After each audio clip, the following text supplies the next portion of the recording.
একজন বাউল সে সূরা নাসের নাস শব্দটা নিয়ে ব্যঙ্গ করেছে।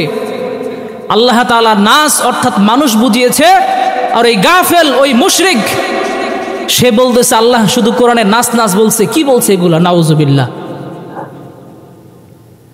এইরকম কাফের এত বড় দুঃসাহস যে আল্লাহর জমিনে থেকে আল্লাহর কোরআন নিয়ে কটূক্তি করবে, আর মুসলমান ঘরে বসে থাকবে, সে কখনো মুসলমান হতে পারে না।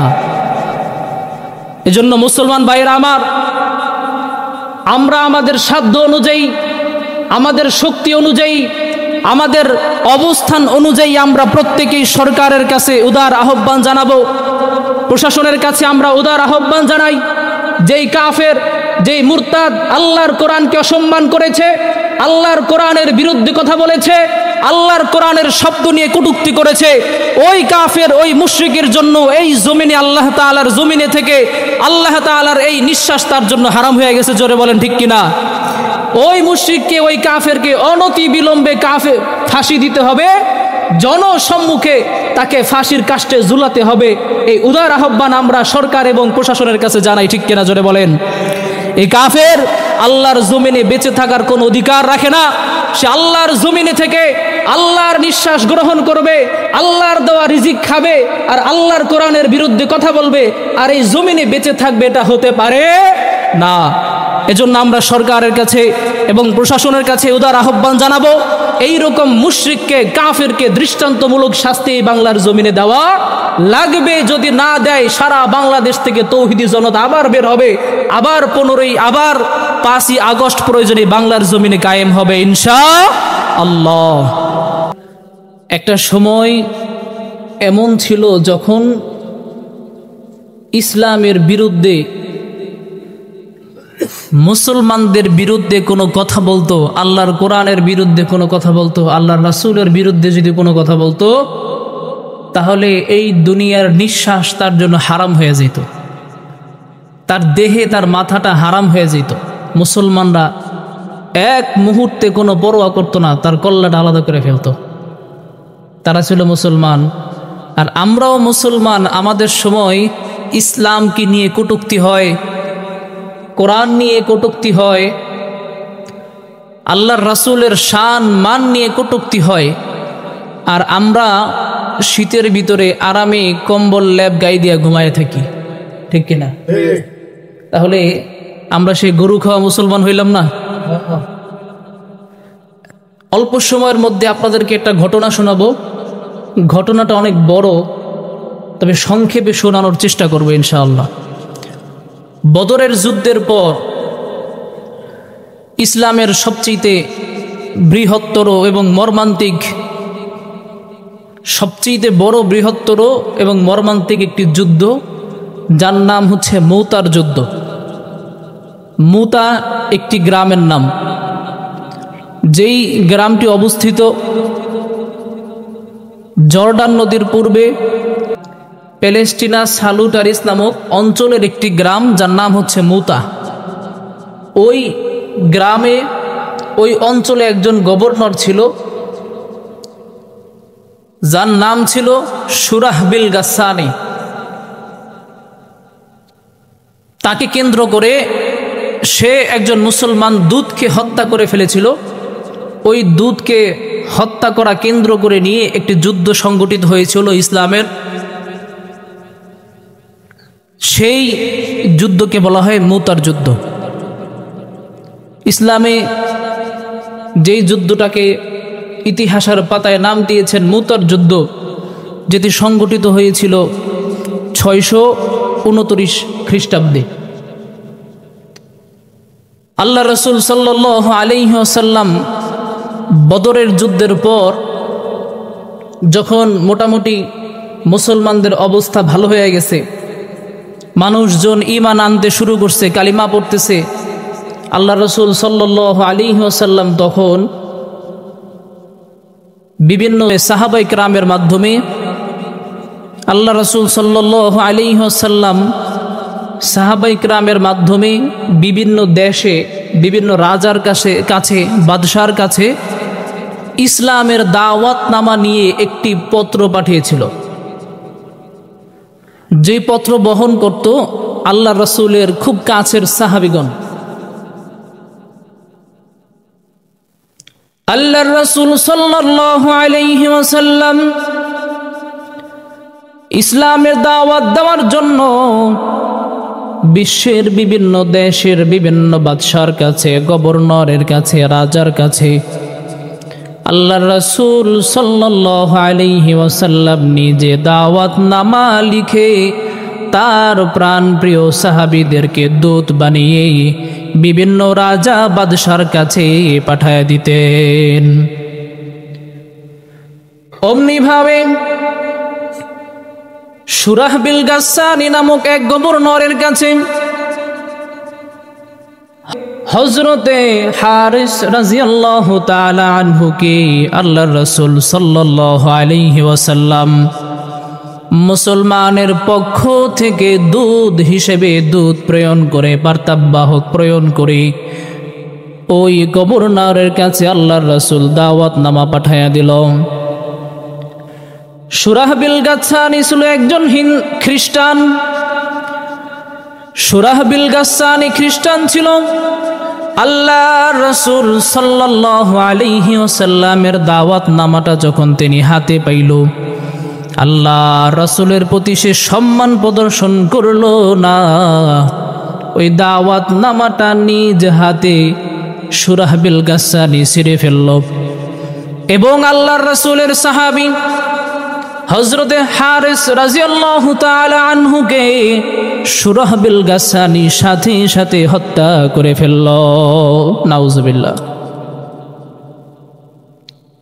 আল্লাহর রাসূলের সাহাবীর হত্যার ঘটনাটা যখন হুজুরে আকরাম সাল্লাল্লাহু আলাইহি ওয়াসাল্লামের কানে এসে পৌঁছাইল, আল্লাহর রাসূল সাল্লাল্লাহু আলাইহি ওয়াসাল্লাম যেমনি ভাবে মর্মান্ত হয়েছেন, যেমনি ভাবে কষ্ট পেয়েছেন, তার যেমনি ভাবে খারাপ লেগেছে, তার থেকেও বেশি তার রাগ হয়েছে ওই কাফেরের প্রতি।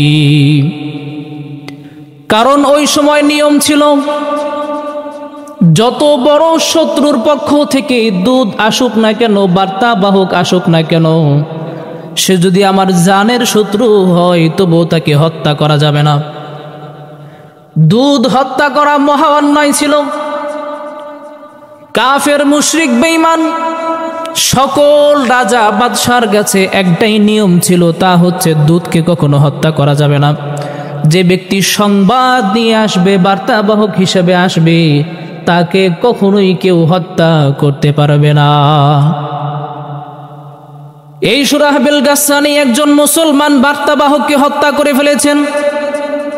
সাধারণ কোনো বার্তাবাহক নয়, আল্লাহর রাসূল সাল্লাল্লাহু আলাইহি ওয়াসাল্লামের আপন সাহাবী হযরতে হারিস রাদিয়াল্লাহু তাআলা আনহুকে সে হত্যা করে ফেলল। এই ঘটনায় মুসলমানরা সবাই মর্মাহত। আল্লাহর রাসূল সাল্লাল্লাহু আলাইহি ওয়াসাল্লাম সকল সাহাবীদেরকে মসজিদে নববীতে ডাকলেন। সকলে মসজিদ নববীর ভিতরে উপস্থিত হলেন।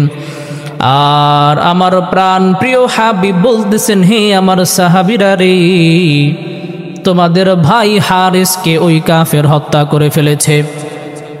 সে সীমা লঙ্ঘন করেছে, আইন অমান্য করেছে। তার মতো গাফেল মুশরিক কাফেরকে দুনিয়ার জমিনে আর বাঁচায় রাখা যাবে না, তাকে ধ্বংস করে দিতে হবে। তার বিরুদ্ধে একটি যুদ্ধ করা লাগবে। সাহাবাই কেরামের মধ্য থেকে যারা উপস্থিত ছিল,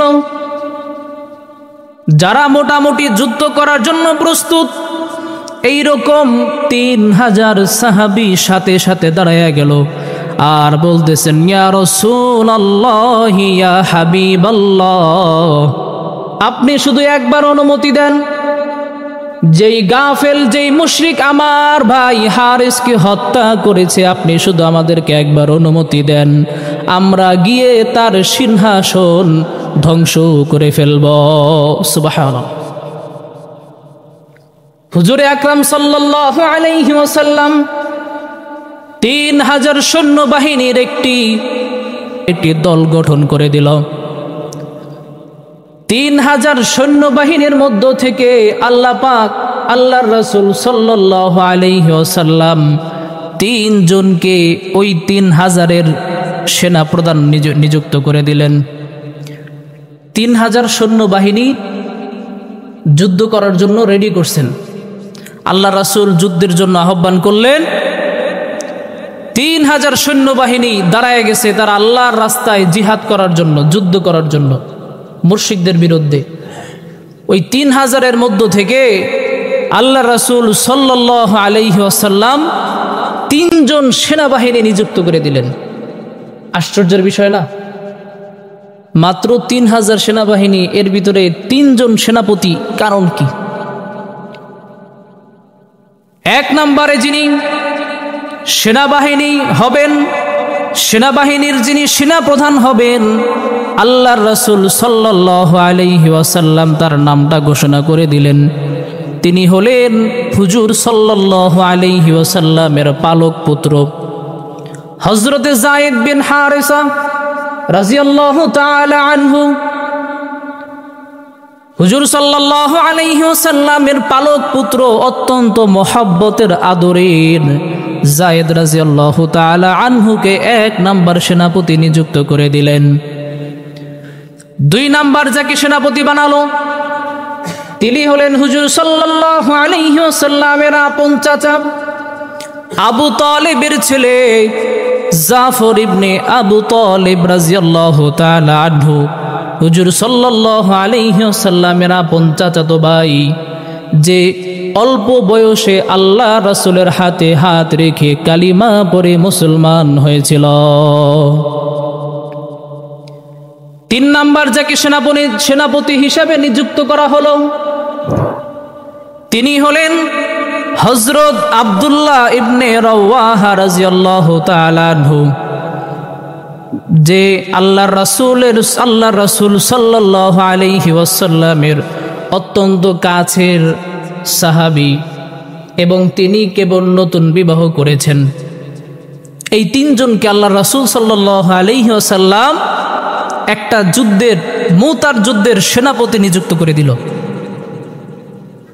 3 জন সেনাপতি হওয়ার কথা শুনে ওই মজলিসের মধ্যে একজন খ্রিস্টান ছিল। তিনি জোরে জোরে চিল্লায় চিল্লায় বলতে শুরু করে দিল, যেই 3 জনকে আল্লাহর রাসূল সাল্লাল্লাহু আলাইহি ওয়াসাল্লাম সেনাপতি নিযুক্ত করেছেন, ওই 3 জন যুদ্ধের ময়দানে শহীদ হয়ে যাবে। কারণ পূর্বের জমানার নবীগণদের এই রকম কথার মানি ছিল, যারা যুদ্ধে যাবে তারা আর কখনো ফিরে আসতে পারবে না, তারা যুদ্ধ করতে করতে আল্লাহর রাস্তায় তারা শহীদ হয়ে যাবে। এখন ওই জায়গায় আমরা নিজেদেরকে রাখি। আপনি একটা যুদ্ধে যাবেন, যুদ্ধে যাওয়ার পূর্বে আপনি জানতে পারছেন যে আপনার নাম ঘোষণা করা হয়েছে এবং ওই যুদ্ধ থেকে আপনি কখনো ফিরে আসতে পারবেন না, আপনি শহীদ হয়ে যাবেন। তো ওই জায়গায় আপনি থাকলে ওই যুদ্ধে যাওয়ার প্রতি আগ্রহ বেশি হইতো নাকি না যাওয়ার প্রতি আগ্রহ বেশি হইতো? চিন্তার মধ্যে পড়ে যেতাম যে কি করব।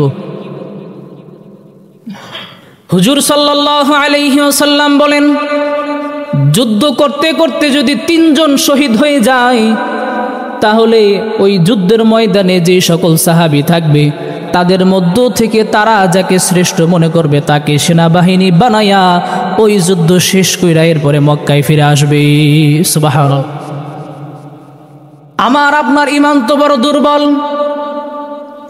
আপনি তো আল্লাহর রাস্তায় শহীদ হইতে ভয় পাই, কিন্তু আল্লাহর রাসূলের আপন সাহাবারা শহীদ হওয়ার জন্য স্বপ্ন দেখতেন। যেখানে নতুন স্ত্রী পাইলে আমরা ঘর থেকে বের হইতে পারি না, ঘর থেকে বের হইতে চাই না, কিন্তু ওই সময় সাহাবায়ে কেরাম নববিবাহিত বধূর চেহারা না দেখে যুদ্ধের ময়দানে শাহাদাত বরণ করার জন্য ঝাঁপায়া পড়তেন। সুবহানাল্লাহ। তাদের কাছে তাদের জানের চাইতে, তাদের মালের চাইতে, সম্পদের চাইতে, স্ত্রীর চাইতে, সন্তান সন্ততির চাইতে আল্লাহ আর আল্লাহর রাসূলের মহব্বত ভালোবাসা বেশি ছিল। এই জন্যই তারা যদি ওখানে লিখে দেওয়া হইতো যে এই 3 জন সাহাবী ওখানে শহীদ হবে, এরপরও তারা হাসতে হাসতে যুদ্ধের ময়দানে চলে যাইত। চলে গেছেন। 3 জনকে সেনাপতি নিযুক্ত করার পর আল্লাহর রাসূল সাল্লাল্লাহু আলাইহি ওয়াসাল্লাম নিজে একটি সাদা জান্ডার ভিতরে, পতাকার ভিতরে কালিমা লিখে দিলেন। কালিমা খচিত, কালিমা রচিত একটি পতাকা আল্লাহর রাসূল সাল্লাল্লাহু আলাইহি ওয়াসাল্লাম নিজ হাতে বানালেন এবং হযরতে যায়েদ রাদিয়াল্লাহু তাআলা আনহুর হাতে তুলে দিলেন। হুজুর সাল্লাল্লাহু আলাইহি ওয়াসাল্লাম নিজে তাদেরকে আগায় দিয়ে আসলেন। যখন তারা যুদ্ধের ময়দানে রওনা দিল, কাছাকাছি যাওয়ার পর তখন তারা জানতে পারল যার বিরুদ্ধে তারা যুদ্ধ করতে যাচ্ছে তিনি 2 লক্ষ সৈন্য রেডি করেছে তাদেরকে মোকাবেলা করার জন্য। কয় লক্ষ? এদিক থেকে যাচ্ছে কয়জন? 3000। ওই দিকে অপেক্ষা করতেছে কয়জন? কথা বলেন। 2 লক্ষ। 1 লক্ষ সৈন্যবাহিনী ওই সুরাহবিল গাসসানির নিজের, আর 1 লক্ষ সৈন্যবাহিনী পাঠাইছেন রোমের সম্রাট হিরাক্লিয়াস। যখন তারা জানতে পারল তাদেরকে মোকাবেলা করার জন্য, তাদের সাথে যুদ্ধ করার জন্য 2 লক্ষ সৈন্য প্রস্তুত, তারা অস্ত্রে শস্ত্রে খাদ্যে ট্রেনিংয়ে সব দিক দিয়ে পারদর্শী। 2 লক্ষ সৈন্য, তাদের অস্ত্রের অভাব নাই, ঘোড়ার অভাব নাই, যুদ্ধের পোশাকের কোনো অভাব নাই, তাদের খাবারের কোনো অভাব নাই। এইরকম শক্তিশালী 2 লক্ষ বাহিনী তাদেরকে মোকাবেলা করার জন্য দাঁড়ায় আছে। মুসলমান উম্মার ভিতরে কিছুটা সংশয় চলে আসছে, চিন্তিত হয়ে গেল তারা কি করবে। তারা কি যুদ্ধ করার জন্য যাবে নাকি মক্কায় ফিরে যাবে, এটা নিয়ে তারা চিন্তিত হয়ে গেল। কেউ কেউ বলতেছেন আমরা আল্লাহর রাসূল সাল্লাল্লাহু আলাইহি ওয়াসাল্লামের নিকট একটা চিঠি লিখি এবং তাকে জানাই, তিনি যদি যুদ্ধ করতে বলেন আমরা যুদ্ধ করব, অন্যথায় আমরা সবাই ফিরে যাব। যখন মুসলিম উম্মার চেহারাটা মলিন হয়ে গেল, তখন আব্দুল্লাহ ইবনে রাওয়াহা রাদিয়াল্লাহু তাআলা আনহু দাঁড়ায় গেলেন আর বলতেছেন, হে মুসলিম উম্মাহ, তোমরা তো দুনিয়ার কোনো বাহিনী নয়, তোমরা তো দুনিয়ার সাধারণ কোনো বাহিনী নও, তোমরা হচ্ছে আল্লাহর বাহিনী। তোমরা সামান্য কাফেরদেরকে দেখে ভয় পাচ্ছ। তোমরা কি ভুলে গেছো কিসের জন্য আমরা বের হয়েছি? আমরা কি শহীদ হওয়ার জন্য বের হই নাই? আমাদের বুকের তাজা রক্ত কি আমরা ইসলামের জন্য ঢেলে দিতে বের হই নাই? তোমরা কি ভুলে গেছো আমরা শহীদ হওয়ার জন্য বের হয়েছি? তোমরা কি জানো না আমরা অস্ত্র সৈন্য শক্তির উপরে নির্ভর করে যুদ্ধ করি না? আমরা তো যুদ্ধ করি আমাদের ঈমানের উপরে, আল্লাহ তাআলার উপরে বিশ্বাস করে ভরসা করে যুদ্ধের ময়দানে আমরা ঝাঁপায়া পড়ি। সুবহানাল্লাহ। আব্দুল্লাহ ইবনে রাওয়াহার এইরকম ভাষণ শুনে সাহাবায়ে কেরামের ভিতরে একটা আত্মা ফিরে আসছে, তাদের ভিতরে সাহস ফিরে আসছে। তারা বলতেছে আল্লাহর রাসূলের কাছে আমরা চিঠি পাঠাবো না, বরং আল্লাহর উপরে ভরসা করে আমরা যুদ্ধের ময়দানে চলে যাব। কারণ কাফেররা যুদ্ধ করে জয়ী হওয়ার জন্য, আর ঈমানদাররা যুদ্ধ করে হয় তারা শহীদ হয়ে আল্লাহর জান্নাতে চলে যাবে, অন্যথায় তারা বিজয় লাভ করে গনিমতের মাল হয়ে গাজী হয়ে তাদের বাড়িতে ফিরে আসবে। সুবহানাল্লাহ। তার মানে মুসলমান যুদ্ধ করতে গিয়া শহীদ হইলেও লাভ, ঘরে ফিরলেও লাভ। সাহাবায়ে কেরাম যুদ্ধ করতে শুরু করে দিল। যুদ্ধের ময়দানে উপস্থিত হলো তুমুল লড়াই। এক পাশে 2 লক্ষ সেনাবাহিনী, আর এক পাশে মাত্র 3000 সেনাবাহিনী। যখন তুমুল যুদ্ধ শুরু হয়ে গেল, যুদ্ধ করতে করতে আল্লাহর রাসূলের পালক পুত্র হযরতে যায়েদ ইবনে হারিসা রাদিয়াল্লাহু তাআলা আনহু শহীদ হয়ে গেল। যায়েদ ইবনে হারিসা রাদিয়াল্লাহু তাআলা আনহুকে শহীদ হতে দেখে দ্বিতীয় সেনাপতি আল্লাহর রাসূলের আপন চাচাতো ভাই জাফর ইবনে আবু তালিব রাদিয়াল্লাহু তাআলা আনহু ইসলামের পতাকাটা হাতে নিল। কারণ তাদের জানের চাইতে, তাদের জীবনের চাইতে ইসলামের পতাকার মূল্য তাদের কাছে বেশি। হযরতে জাফর রাদিয়াল্লাহু তাআলা আনহু যখন পতাকা নিয়ে ঘোড়ার উপরে উঠে যুদ্ধের ময়দানে ঝাঁপায়া পড়ছে, জাফর রাদিয়াল্লাহু তাআলা আনহুর সামনে যত সৈন্য আসে সবাইকে কচু কাটা করতে করতে 2 লক্ষ সৈন্য বাহিনীর ভিতরে ভয় ঢুকায়া দিছে যে হায় হায়, এটা কি কোনো মানুষ নাকি অন্য কিছু। তার সামনে যদি 100 সৈন্য একসাথে আসে, উনি একাই 100 সৈন্য বাহিনীকে হত্যা করে ফেলে। সুবহানাল্লাহ। এই শক্তি কে দিছে? এই পাওয়ার কার? বলে কেউ যদি আল্লাহর জন্য 1 পা অগ্রসর হয়, আল্লাহ তাআলা তার দিকে 2 পা অগ্রসর হয়। কেউ যদি আল্লাহ তাআলার দিকে তার সর্বোচ্চ দিয়ে ঝাঁপায়া পড়ে, আল্লাহ পাক রব্বুল আলামিন তার দিকে আল্লাহ তাআলার সকল রহমত ঢেলে দেয়। হযরতে জাফর রাদিয়াল্লাহু তাআলা আনহু যেখান দিয়ে যায় ওইখানে কচু কাটা করতে করতে যায়, একেবারে কাফেরদের মধ্যে ভয় ঢুকে গেছে। হায় হায়, এই কেমন সৈন্যবাহিনী, একজনের কাছে 100-200 কিছুই না। কাফেররা এবার পরিকল্পনা করলো, এইভাবে যদি আমরা সামনে থেকে তার সাথে মোকাবেলা করি আমরা জিততে পারবো না। হযরতে জাফর রাদিয়াল্লাহু তাআলা আনহুকে তারা চতুর্দিক দিয়ে ঘেরাও করে ফেলল। দূর থেকে তারা তীর নিক্ষেপ করছে, 1টা 2টা নয়, 72টা তীর হযরতে জাফর রাদিয়াল্লাহু তাআলা আনহুর পিছন এবং সামনে দিয়া বুকের ভিতরে বেঁধে গেছে। আল্লাহু আকবার। এরপরও কালিমার পতাকা তিনি ছাড়ে নাই। 72টা তীর শরীরে নিয়া কালিমার পতাকা নিয়া যুদ্ধের ময়দানে হযরতে জাফর রাদিয়াল্লাহু তাআলা আনহু দাঁড়ায়া ছিল। এবার কাফেরেরা পিছন থেকে এসে হযরতে জাফর রাদিয়াল্লাহু তাআলা আনহুর ডান হাতটা কোপ দিয়া শরীর থেকে আলাদা করে ফেলল। জাফর রাদিয়াল্লাহু তাআলা আনহু পতাকাটাকে বাম হাতে নিল, কালিমার পতাকাটা বাম হাতে নিল। যখন তিনি পতাকা বাম হাতে নিয়েছেন, অপর দিক থেকে একটা কাফের এসে তার শরীর থেকে কোপ দিয়া বাম হাতটাও আলাদা করে ফেললেন। এবার হযরতে জাফর রাদিয়াল্লাহু তাআলা আনহু বাহু দিয়া আর দাঁত দিয়া কামড়াইয়া ইসলামের কালিমার পতাকাটা বুকে নিয়ে দাঁড়ায় আছে। সুবহানাল্লাহ। কেমন ইমানি পাওয়ার! হযরতে জাফর রাদিয়াল্লাহু তাআলা আনহুকে এরপরেও তারা ছেড়ে দেয় নাই। আল্লাহর রাসূলের সাহাবী হযরতে জাফর ইবনে আবু তালিব রাদিয়াল্লাহু তাআলা আনহুকে 2 কোপ দিয়ে তার দেহটাকে কাফেররা 2 ভাগ করে জমিনের ভিতরে ফেলে দিয়েছে।